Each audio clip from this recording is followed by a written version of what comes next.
सुबह के 3 बजे हुए थे। फिर हम सब में से किसी ने सोना मुनासिब नहीं समझा। डॉक्टर जाकिर ने मेरे पास आकर धीरे से कहा, मैंने उसे देखा जब मैं कैंप की तरफ भागते हुए आ रहा था, लेकिन ये बात मैंने सबके सामने बताना मुनासिब नहीं समझा। जैसे ही तुम टेंट की तरफ पलट कर आए वो मेरे टेंट की तरफ जाने लगा। उसके पैर जैसे जमीन पर नहीं हवा में थे और गजब की रफ्तार थी। उसका दाहिना हाथ उसका सिर पकड़े हुए था। वो एक जीवित मुर्दा है जो शायद इस खजाने की रखवाली कर रहा है। किसी तरह हमें उसे इस खजाने से दूर करना ही होगा, नहीं तो हमारे बरसों की मेहनत पर पानी फिर जाएगा। मैंने डॉक्टर जाकिर की तरफ देखते हुए कहा, ये इतना आसान नहीं होगा। सबसे पहले तो हम लोगों को उसके बारे में सारी जानकारी मालूम करने। तुम उसे ले तो आए हो अपनी रिसर्च के लिए, लेकिन अब वो हम सब के लिए आफत बन गया है। मुझे लगता है सुबह होते ही इसका शरीर बेजान हो जाता है। डॉक्टर जाकिर ने कहा, सबसे पहले तो एक रात मेरे टेंट के पीछे से हल्की रोशनी रखकर इस पर नजर रखना पड़ेगा। को ओता तयोन मारक, मैंने अचंभित स्वरों में कहा, अब सिर्फ एक रात और उसके बाद इस टीम में हम दोनों का ही नंबर है, इस बात का ध्यान रखो। को ओता तयोन मारक, अरे तुम परेशान मत हो, मैं अपने उन साथियों को रात में गश्त करने के लिए लगा दूंगा जिनके पास बंदूकें हैं, और हम दोनों मेरे टेंट के पीछे से इस पर नजर रखेंगे। डॉक्टर जाकिर ने विश्वास दिलाते हुए कहा। मैंने भी सहमति जताई। अब रोशनी हो गई थी क्योंकि सूरज ने एक लंबी, थकान भरी और भयानक रात के बाद अपना मुंह दिखाया था। हम लोग फ्रेश हुए और आगे बढ़ने की तैयारी करने लगे। टीम के सदस्यों ने टेंटों को निकालना शुरू किया और घोड़ों पर सामान लाद दिया गया, क्योंकि हम सभी को पहाड़ों और नदी के रास्तों को तय करना था जिसकी गहराई तो ज्यादा न थी लेकिन पानी का बहाव ज्यादा था। ऐसा झरने के कारण था जो कुछ ही दूरी पर था और नदी के दूसरे किनारे पर ही गांव की ओर रास्ता जाता था। किसी तरह हम लोगों ने नदी पार की जिसमें एक घोड़े का नुकसान होते होते रह गया। मैंने उसे बड़ी कुशलता से बहने से बचा लिया। आखिर इतने सालों से हमारे परिवार में अरबी घोड़ों का व्यापार होता आया था। उन्हें बड़ी रेसों से लेकर हर बड़े लोगों को बेचा जाता था जो शौकीन हुआ करते थे। बस मैंने ही पढ़ाई लिखाई करके अपनी अलग पहचान बनाई, और अगर आज की रात इस कुदरत के करिश्मे जैसी मौत का राज पूरी तरह से नहीं जाना और रोका तो वो पहचान भी मिट ही जाएगी। रात हो गई है। हम सब ने शाम को ही पड़ाव डाल दिया था। सभी ने अपने टेंट इस तरह लगाए हैं कि एक गोलाई सी बन गई है, और जिस टेंट में उस अंग्रेजी ऑफिसर का ताबूत है उसे थोड़ी दूरी पर लगाया है ताकि आग की रोशनी से बचा रहे। ऐसा करने का यही है कि हम लोग जो पीछे से उस ताबूत पर नजर रखेंगे तो हमारी परछाई नहीं दिखेगी।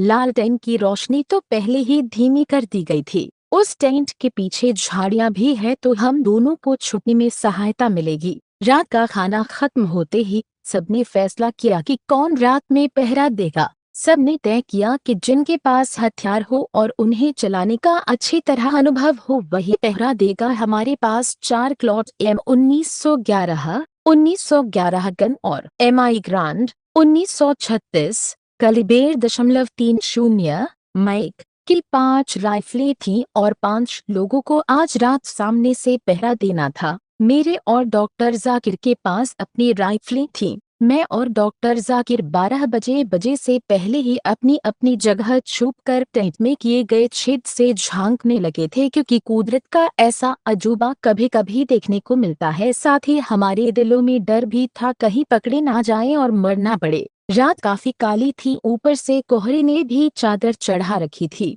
जंगल के जानवर भयानक आवाजें निकाल रहे थे, जिनमें सबसे ज्यादा भेड़ियों के रोने की आवाज डराने वाली थी। ऐसा लग रहा था जैसे वो हम पर ही रो रहे हों। जंगल में ज्यादातर जंगली जानवरों का डर सताता है, पर हमारे सामने तो उन जानवरों से भी बड़ी समस्या थी, और बस कुछ ही देर में वह समस्या उठ खड़ी होने वाली थी। कुछ ही देर में ताबूत खुलता है और उसके अंदर से अंग्रेज का अधगला सिर बाहर आता है, जिसे उसका हाथों पर निकलता है। उसकी आंखें खुली थी और हल्की लाल रंग की रोशनी निकल रही थी। ऐसा लग रहा था मानो बदन का सारा खून उसकी आंखों में आ गया हो। थोड़ी देर बाद उसका धड़ हवा में उठ खड़ा होता है और धीरे धीरे नीचे जमीन की तरफ आता है, लेकिन उसका बूट जमीन को नहीं छूता है। उसके चेहरे पर एक अजीब सी मुस्कान थी। वो धीरे धीरे हवा में आगे बढ़ता है, हम पर उसकी नजर नहीं पड़ी थी। ट्रेन के बाहर निकलने से पहले पहले वह रुक जाता है, उसका सिर उसके हाथ में इधर उधर घूम कर देखता है। काफी कड़ा पहरा था।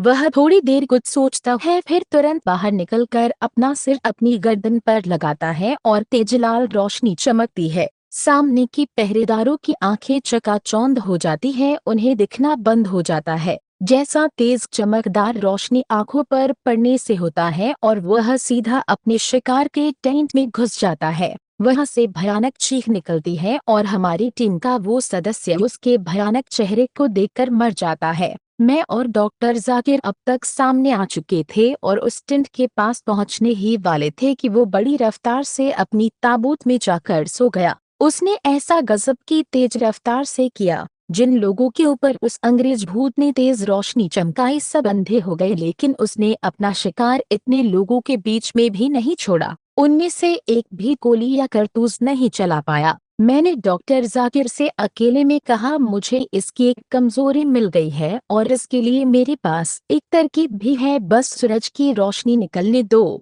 अपने उन 5 टीम के सदस्यों को फर्स्ट एड देना पड़ा क्योंकि उनकी आंखों से खून टपकने लगा था। उनकी आंखों पर अच्छी तरह से पट्टी बांधने के बाद डॉक्टर जाकिर ने मुझे एक एकांत जगह पर ले जाकर पूछा, देखो अब कुछ ही देर में सूरज दिखने लगेगा, तुम अपनी किसी योजना के बारे में बता रहे थे, क्या है वो? मैंने उनसे कहा, अभी नहीं, पहले सूरज निकल जाने दो, फिर मैं बताऊंगा क्या करना है।